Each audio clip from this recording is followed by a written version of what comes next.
হঠাৎ করে একটা গাড়ি সামনের দিক থেকে আসতেছে। এই গাড়ির আগে পিছনে অন্য কোনো গাড়ি কিংবা মোটর বাইক নাই। বললেন যে ওই যে রাজা মহোদয় আসতেছে, আপনারা আজকে একটা সালাম পেয়ে যাবেন। তিনি রাস্তা দিয়ে গাড়ি চালাচ্ছেন আর অনবরত তার দেশের জনগণকে সালাম দিয়ে দিয়ে তিনি যাচ্ছেন। নিজেই ড্রাইভার, একাই গাড়িতে বসে আছেন, তার কোনো দেহরক্ষী পর্যন্ত দেখলাম না গাড়িতে। এরপরে তিনি বললেন যে এত রাস্তা আপনি অতিক্রম করলেন, কোথাও কি কোনো ট্রেন নজরে পড়েছে? আমি বললাম না তো। বললেন যে অন্য কোনো বাস আপনি দেখলেন পাবলিক ট্রান্সপোর্ট হিসেবে? আমি বললাম না, তাও তো দেখিনি। বললেন যে কত মানুষকে আপনি রাস্তায় হাঁটতে দেখেছেন? আমি বললাম না, খুব একটা, এটাও তো নজরে পড়লো না। তিনি বললেন যে এদেশের প্রত্যেকটি শ্রমিকেরও ব্যক্তিগত একটা গাড়ি আছে।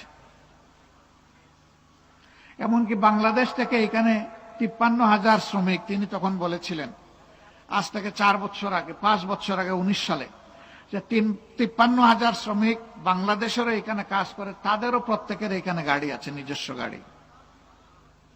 কারণ রাজা সবকিছু একাই লুটে পুটে খায় না। আল্লাহ যে সম্পদ দিয়েছেন দেশের মানুষকে তা ভাগ করে দেয়। সন্ধ্যার পরে তিনি একটি গ্রাম এলাকায় আমাকে নিয়ে গেলেন। এটা তাদের ওয়াটার ভিলেজ, পানির উপরে, সমুদ্রের উপরে এই গ্রামটি তারা গড়ে তুলেছে। সেখানে গিয়ে দেখলাম কলেজ আছে, মাদ্রাসা আছে, ভালো ভালো মসজিদ আছে, ক্লাব আছে, খেলার মাঠও আর্টিফিশিয়ালি তৈরি করা হয়েছে, সামাজিক সমস্ত উপকরণ, মানুষের সুস্থ জীবন ধারণের জন্য হসপিটাল, সবকিছু আছে। আমি বললাম যে এরা স্থলভাগ ছেড়ে এই জলভাগে থাকে কেন?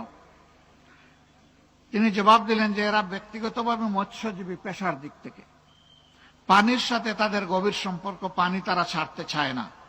রাজা বহুবার চেষ্টা করেছে স্থলভাগে নিয়ে যাওয়ার, তারা যাবে না।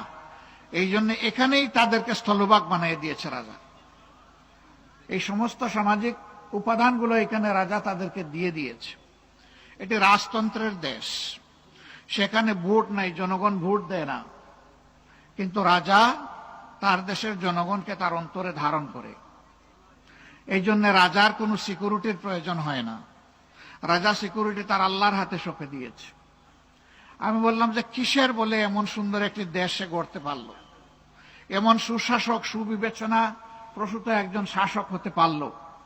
বললেন যে এই রাজা ব্যক্তিগতভাবে একজন আলেম এবং কোরআনের হাফেজ, তিনি কোরআনের আইনে এই দেশটা চালান।